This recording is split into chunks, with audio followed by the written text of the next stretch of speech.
blanking rule. The function of this machine is to make your oil seed become pieces and expand the surface of your oil seed.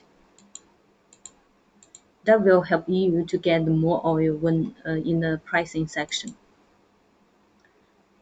And through the bucket elevator, your oil seed will be transferred into our cooker. We usually use the vertical cooker to heating your oil seed. The advantage of this machine is can heating your oil seed quickly and have a big efficiency.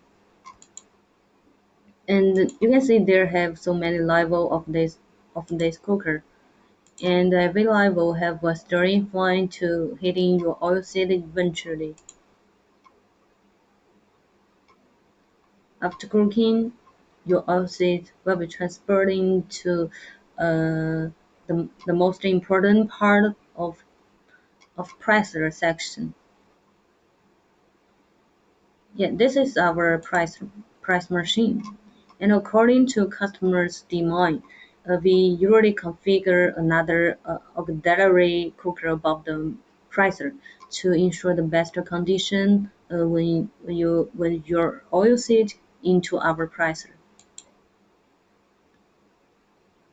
And this is our presser. Our presser have a high oil rate and very durable.